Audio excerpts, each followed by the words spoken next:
Hello everyone, welcome to my channel नैक GS classes. आज हम आर्टिकल 72 के बारे में डिस्कस करेंगे। थोड़ा इसके बारे में जान लेते हैं कि आर्टिकल 72 का उद्देश्य क्या है संविधान में इसको रखने का। दुनिया में, विश्व में बहुत सारे लिखित संविधान है और वो लिखित संविधान अपने कार्यपालिका प्रमुख को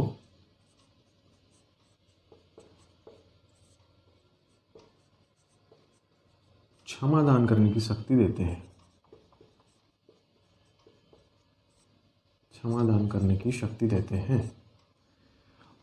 भारत का संविधान भी एक लिखित संविधान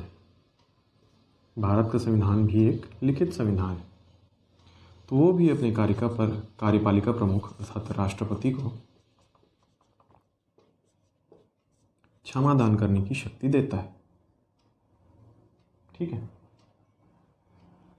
और इस क्षमा दान करने की शक्ति का जो दिया गया है संविधान में, उसका उद्देश्य है कि न्यायपालिका से किसी मामले में अगर भूल हो जाती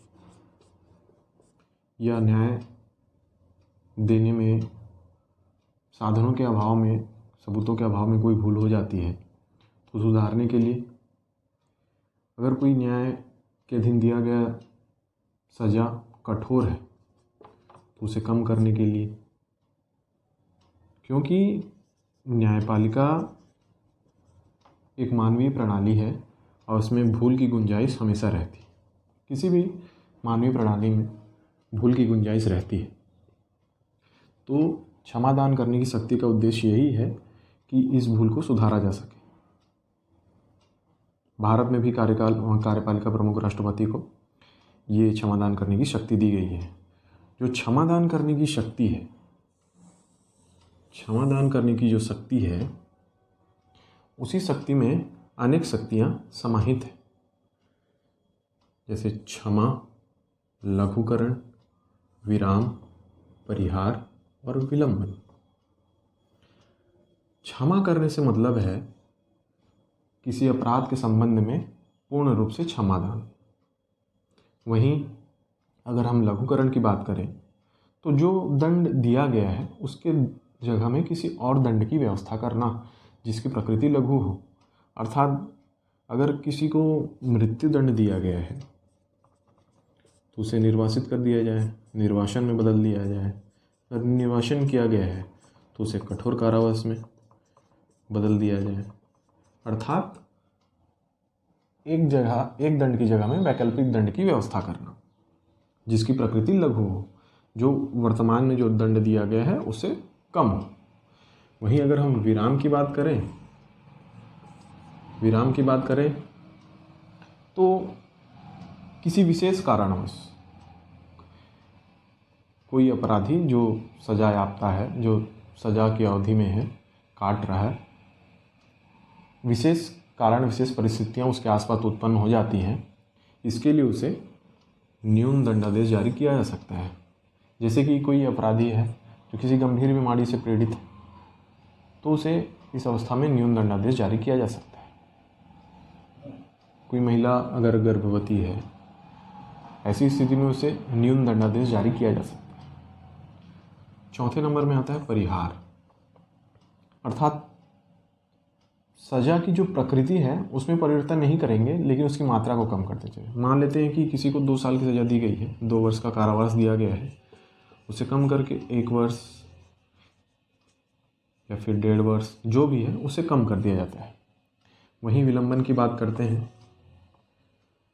विलंबन अर्थात अस्थायी रूप से जो सजा है उसका निष्पादन को रोक देना, किसी कारणवश उसको निलंबित कर देना, दंडादेश को निलंबित कर देना, उसके निष्पादन को रोक दिया जाता है।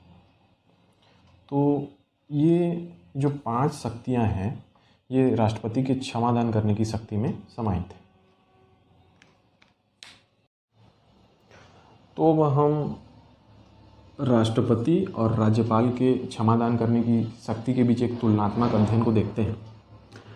भारत राष्ट्र के अंदर आने वाले सभी न्यायालय, यहाँ तक कि सेना न्यायालय भी, यहाँ राष्ट्रपति की क्षमादान करने की शक्ति लागू होती है। वहीं अगर राज्यपाल के बारे में बात करें तो सेना न्यायालय के द्वारा दिए गए निर्णय में राज्यपाल की जो क्षमादान करने की शक्ति लागू नहीं होती। संघ की कार्यपालिकी शक्ति का विस्तार जहाँ तक है वहाँ तक राष्ट्रपति की क्षमादान करने की शक्ति है। वहीं अगर राज्यपाल के बारे में बात करें तो राज्य की कार्यपालिकी शक्ति का विस्तार जहाँ तक है राज्यपाल के क्षमादान करने की शक्ति वहीं तक सीमित है। मृत्युदंड के बारे में बात करें तो यह अधिकार केवल राष्ट्रपति को ही प्राप्त है कि वह मृत्युदंड के मामले में क्षमादान करने की शक्ति रखता है। लेकिन अगर राज्य की किसी विधि के द्वारा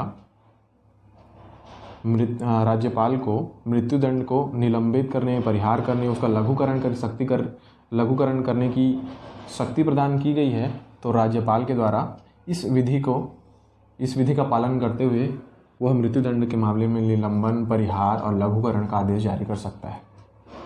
ऐसा भारतीय दंड संहिता की धारा 54 और दंड प्रक्रिया संहिता 1974 की धारा 432 और 433 में उल्लेखित है। तो इस प्रकार से ये राष्ट्रपति और राज्यपाल के बीच एक तुलनात्मक अध्ययन है उनके क्षमादान करने की शक्ति के संबंध में। अब हम देखते हैं कि जो राष्ट्रपति की क्षमादान करने की शक्ति है, इस शक्ति में कैसी इसकी प्रक्रिया होती है, कैसे ये पूरा प्रोसेस पूरा प्रक्रिया को संपन्न किया जाता है। सबसे पहले संबंधित अपराधी के अपराध के संबंध में क्षमा याचना हेतु राष्ट्रपति के समक्ष एक याचिका प्रस्तुत की जाती है।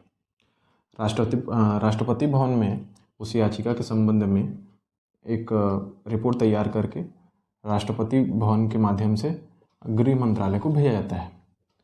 गृह मंत्रालय संबंधित राज्य में उस अपराधी के संबंध में, उस अपराध के प्रति क्या दृष्टिकोण रखता है, उसके सज़ा को कम करने या ना करने के संबंध में क्या दृष्टिकोण रखता है, ये सब मंतव्य जानने के लिए गृह मंत्रालय के द्वारा संबंधित राज्य में उस याचिका को भेजा जाता है। संबंधित राज्य के द्वारा एक प्रतिवेदन तैयार करके वापस एक जिसमें सिफारिशें, सुझाव रहती हैं, गृह मंत्रालय को भेज दिया जाता है।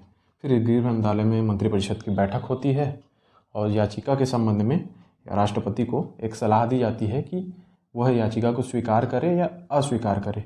लेकिन यह पूर्ण रूप से राष्ट्रपति पर निर्भर करता है कि वह इस सलाह को माने या ना माने, क्योंकि यह राष्ट्रपति की स्वविवेकी शक्ति है। और ये मंत्रिपरिषद के द्वारा जो दिया गया सलाह बाध्यकारी इसलिए भी नहीं है क्योंकि संविधान में कहीं वर्णित नहीं है कि राष्ट्रपति को मंत्रिपरिषद के द्वारा दिए गए, इस संबंध में दिए गए सलाह को मानना होगा। फिर भी मंत्रिपरिषद अन्य मामलों में जैसे सलाह देती है, राष्ट्रपति के द्वारा उसे स्वीकृत किया जाता है, सहमति प्रदान की जाती है। इस संबंध में भी अपेक्षा रखता है मंत्रिपरिषद की राष्ट्रपति के द्वारा उनकी इस सलाह को माना जाए। उसके बाद याचिका को या तो स्वीकार किया जाता है या तो स्वीकार नहीं किया जाता है। क्षमादान करने की शक्ति के संबंध में उच्चतम न्यायालय के द्वारा समय समय पे सिद्धांत, नियम, कानून बनाए गए हैं। ऐसे ही एक केहर सिंह बनाम भारत संघ 1984 के मामले में उच्चतम न्यायालय के द्वारा कुछ सिद्धांतों का क्षमादान करने की शक्ति के संबंध में कुछ सिद्धांतों का प्रतिपादन किया गया है। अगर उसको हम देखें तो सबसे पहला सिद्धांत ये है कि एक मौखिक अधिकार नहीं है। मौखिक अधिकार नहीं है कहने का मतलब संबंधित याचिकाकर्ता जो अपराधी है राष्ट्रपति के सम्मुख जाके या राष्ट्रपति के सम्मुख ये कार्यवाही नहीं होगी। एक मौखिक अधिकार था, आमने सामने वाला अधिकार नहीं है। ये अपराधी के द्वारा एक याचिका उसके सामने प्रस्तुत की जाएगी, बस, आमने सामने वाला अधिकार नहीं है। राष्ट्रपति की यह एक स्वविवेकी शक्ति है जिसका प्रयोग वो मंत्रिपरिषद की सलाह पर करेगा, ऐसा अपेक्षा रखा जाता है मंत्रिपरिषद के द्वारा। लेकिन कहीं पर वर्णित नहीं है संविधान में कि यह एक बाध्यकारी सलाह है। राष्ट्रपति के द्वारा संबंधित अपराध के संबंध में साक्ष्यों का पुनर्परीक्षण करवाया जा सकता है। राष्ट्रपति और न्यायपालिका दोनों के निर्णय में विरोधाभास, उनके मतों में भिन्नता हो सकती है। राष्ट्रपति न्यायपालिका के निर्णय के विरुद्ध भी निर्णय दे सकते हैं और न्यायपालिका चाहे तो इस निर्णय का न्यायिक पुनरावलोकन करवा सकती है, लेकिन एक सीमा के भीतर। अगर न्यायपालिका को लगता है कि क्षमादान करने के संबंध में तार्किकता का प्रयोग नहीं हुआ है या जवाबदेहिता जिम्मेदारी तय नहीं की गई है या मनमाने तरीके से अतार्किक ढंग से तर्कसंगत ढंग से यह पूरी प्रक्रिया संपन्न नहीं हुई है, तो ऐसी स्थिति में वह राष्ट्रपति के निर्णय का न्यायिक पुनरावलोकन करवा सकती है। ठीक है। राष्ट्रपति के क्षमादान करने की शक्ति के संबंध में माननीय उच्चतम न्यायालय के द्वारा समय समय पर दिशा निर्देश जारी किए गए हैं। ऐसे एक मामले में माननीय उच्चतम न्यायालय के द्वारा टिप्पणी की गई कि दया याचिका के संबंध में विलंब होना अपराधी को मानसिक तौर पे, शारीरिक तौर पे कष्ट पहुंचाता है और इस तरह से उसे इस प्रकार के कष्ट की अनुभूति होने से उसके आर्टिकल 21 के तहत जीवन के अधिकार का उसके उल्लंघन है, उसके जीवन के अधिकार का उल्लंघन है। और इसी संबंध में एक और टिप्पणी करते हुए कहता है कि विलंब होना आत्यांकित नहीं है, अर्थात ये जानबूझकर नहीं किया जाता।